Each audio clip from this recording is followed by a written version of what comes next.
Hello to all the goons and gals out there who grind it out each day upon this earth and tolerate an enormous amount of crap just so you get the chance to ride a motorcycle every once in a while. I want to welcome you to today's video, which will be titled, Has Honda Missed the Mark, or Have They Hit It Out of the Park? With the all-new 2023 Honda Transalp 750.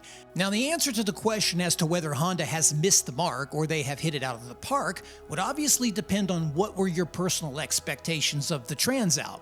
I mean, were you looking for Honda to offer you a budget-friendly adventure bike that could gobble up long stretches of highway miles, yet still be light and nimble enough to handle some mild off-road situations? Or were you wanting Honda to build you a seriously capable off-road adventure bike, one that could handle a high degree of off-road technical situations, but still have enough electronical creature comforts that would make those on-road stretches between your favorite trails a little more pleasurable? So basically, were you hoping that the Transalp 750 was going to become a baby Africa Twin or a beefed up CB500X? So in this video, let's go ahead and talk about what we have here with the Transalp 750, who this bike is for, what this bike is suited for, and where the Transalp slots into the ultra-competitive adventure bike space. By now, you've probably already seen the superfluity of Transalp videos from the YouTube motovlogging community, and you are fully aware of the most important Transalp specs and details. Because of that, I don't want to dwell on the spec sheet of the Transalp 750. You've seen enough of those videos so far. What I'd rather do is take this time to focus on what Honda is trying to tell us with the design of the Transalp and how this bike stacks up against its competition. So here's what we do know about the Transalp. It's a Honda. And Honda has a reputation of overbuilding everything. So I would expect nothing less than a top-notch, well-built motorcycle that really highlights Honda's fit and finish that they're known for. I'd also think that there would be many intricate design details that will blow our minds that are just not visible to the naked eye yet until we possibly take the bike apart and look at it. I would also expect that we will yet again see another legendary motor that is built by Honda that will be spot on with its fueling, crisp to the touch, buttery smooth throughout the rev range, and durability that will outlast a bow-headed whale, because that's what you get when you buy a Honda. Now, when it comes to the styling of the Transalp, that's something that's subjective, and remember, beauty is in the eyes of the beholder. And while I like the clean lines of the Transalp, especially from the side, the symmetry, the cleanliness, and the appearance is really aesthetically pleasing, I think many riders, including myself, were hoping that Honda was going to go the way of a little bit more aggressive off-road looking motorcycle, more like a baby Africa Twin instead of a beefed up CBX 500. The Africa Twin has a strong, aggressive styling to it, and in my opinion, it's one of the sharpest adventure bikes that are made. To me, based on these pictures, which are just pictures only, I haven't seen the bike up front, but the Transalp 750 seems to lack a little bit of grittiness or some meanness. It doesn't have that wicked rally styling of the Yamaha Tenere 7, or it doesn't have the exoticness of the Touareg 660, and when parked next to the 890 Adventure R, it looks like a bunny rabbit next to a lion. Okay, that's probably an exaggeration, but I think you get the point. There's a lack of aggressiveness in this Transalp 750. I don't want to be too critical when it comes to styling though. Since I've never really seen the bike in person, it's unfair for me to speak on that behalf. I really owe the bike the respect of seeing it in the flesh. And I'm sure if you toss a few $1,000s towards the aftermarket, you're going to see one badass bike, and there's going to be several YouTubers that do this, but I was hoping to see a little bit more aggression from the Transalp. Also, it doesn't appear that the Transalp 750 is intended to be a serious off-road adventure bike. While the 21-inch front tire is a great choice for off-roading, the big letdown here is that the front fork and the rear shock have only spring preload adjustments and are not fully adjustable. So somewhere along the line, unless you're Tony Boo, you're going to have some limitations off-road. Now, I understand most adventure riders are not going to take this bike off-road into some serious technical situations, otherwise you should just buy a dual sport. But if you were looking for something that was a little bit more hardcore off-road, I think you're going to have to look elsewhere, because the Transalp 750 has a lower ground clearance than some of its competitors, and the low-hanging exhaust isn't the best for off-roading. Now, the exhaust is probably hung low to make room for the side luggage that can be added onto the Transalp from Honda, which kind of confirms Honda's intentions with this bike. Something I'd like to note though is if you take a look at the spy shots that circulated the internet a couple of weeks ago, the pitch on the exhaust can is much higher than what we're seeing on the version at EICMA. Now I don't know if that's something that's going to change on the final version, it's just something we're going to have to wait and see. While the exhaust and the ground clearance can easily be fixed in the aftermarket, obviously at a cost, fixing the suspension adjustments is a completely different story. That's generally not very cheap and it involves a pretty tedious undertaking to accomplish. If we take a look at the cockpit, it seems to be nice, wide, and open, and some people may like that, some may not. But the TFT dash seems to have a nice, clean appearance that resembles much of what we see with the Africa Twin dash. The Transalp comes with a series of rider modes for different conditions, but how these work in a real-world environment, we don't know that yet. I think that what's a nice touch is a custom mode that's in this, where you can adjust multiple levels of your power delivery and engine characteristics, which is pretty awesome. But there appears to be one major kick below the belt, and that's the Transalp 750 doesn't have cruise control. Man, I hope I'm wrong about this one or something changes, but if it does not have cruise control, this is a big downer.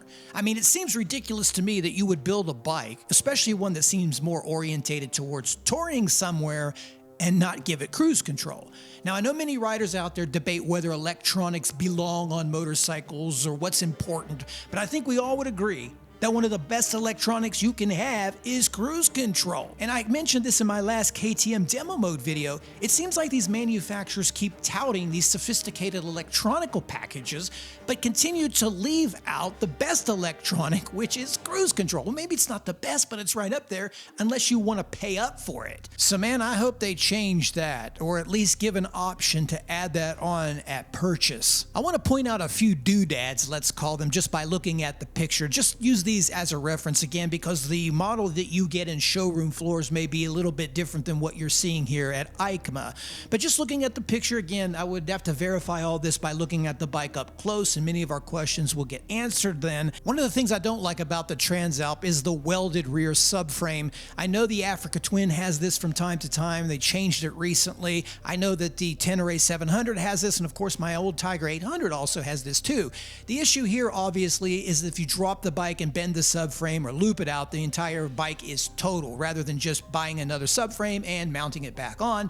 And I'm sure Honda did this as a cost-cutting measure when they go into mass production. I do find it nice that they put a cargo carrier on the back of the bike. Now this is probably because they're selling you luggage as an upgrade, but some of the recent Africa Twin base models didn't come with it.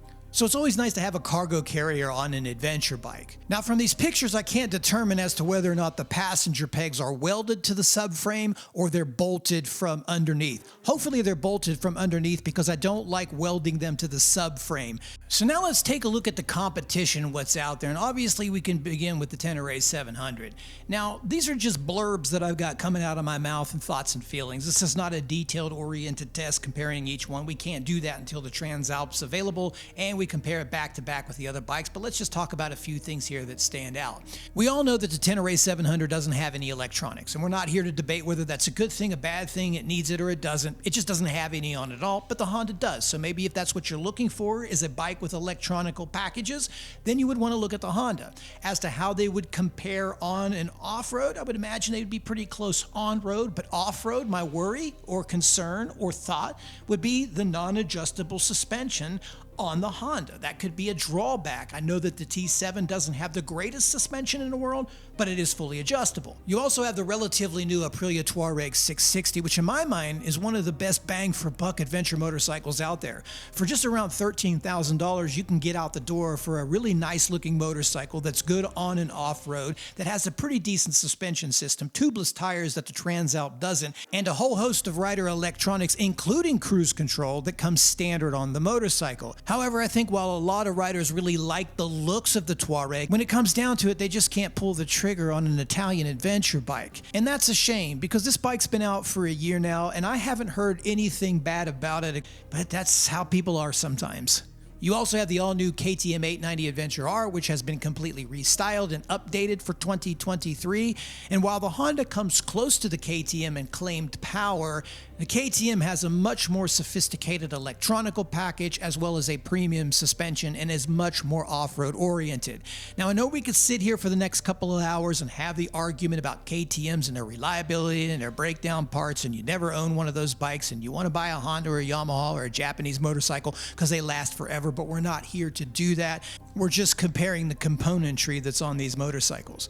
Now, I guess in an attempt to cover all of my angles and try to make everyone happy, I could say that the all-new Suzuki V-Strom 800 would fit into this category, but a middleweight adventure bike that's over 500 pounds with what's, in my opinion, some dated styling, and I'm not hating on Suzuki. I really wish they would have built something a little bit more attractive. Don't know if I can put that in this category. When it comes down to it, I think the long-term success of the Transalp will depend on where it is priced. There's no question this bike is going to sell to some degree because number one, it's a Honda, and number two, the curiosity of this bike is so high right now that every moto vlogger in the world is going to line up at their dealerships to buy up all the inventory so they can use this bike to do tests and grow their channel. So hopefully we don't end up in some kind of Tenere situation over that where it drives the price of Transalps $1,000 or $2,000 over their retail price. Now, on that subject of price, in my opinion, I think the Transalp has to slot itself around $11,000 to $12,500 United States dollars or better. Above that, I think there are some adventure bikes out there that have more premium features that come standard, like cruise control, more sophisticated electronical packages, better suspension systems, and while they don't bear that Honda branding name, the componentry is of a much higher grade. The overwhelming positive, though, is that we, the consumer, are the real winners here. We get to benefit by having another choice in the ever so popular adventure bike space, and more choices bring on more competition. If some of you can remember, it was as little as 5 to 6 years ago, we had nowhere near these amount of choices in the middleweight adventure segment. In fact, what they considered a middleweight adventure bike about 6 years ago was like an 1190 Adventure R KTM. So man, things have changed, and all of these manufacturers deserve a round of applause for stepping up to the plate and continuing to deliver us some pretty sweet machinery at the best possible prices that they can. Regardless of what manufacturer you choose to go with, they've all put in some overtime to deliver us some seriously cool products, and we're probably living in the golden age of adventure motorcycles. Another positive here is that Honda's entry into the ADV space can possibly bring down the cost of some of these other motorcycles, which has gotten out of control. Most notably the Yamaha Tenere 700, which I have spoke about several times in recent videos. The demand has gotten so high here in North America that if you really want a Tenere 700, be prepared to pay several thousands of dollars above retail for just a used one. And man, it would be nice to see some of those prices come in a little bit. So having Honda and Honda's branding name in this space is only a good thing. The final jury on the Transalp 750 will be decided when the bike is finally at dealerships and it can be ridden and tested against the other competition. But I want to applaud Honda for building this bike, and I also want to applaud all the other manufacturers for continuing to provide us with some seriously cool adventure bikes and giving us a choice. While I'm somewhat let down on the Transalp styling and its lack of a fully adjustable suspension system, I will reserve judgment until I see the bike in the flesh and it's tested against its competitors. Anyway, goons and gals, I want to thank you for watching today's video. What I'd like for you to do is to tell me what you think about the Honda Transalp 750. Is it a yes or is it BS? Did they hit it out of the park or did they miss the mark? Speak your voice down in the comments section. And remember, whatever I said today is just my opinion only, and I could be wrong.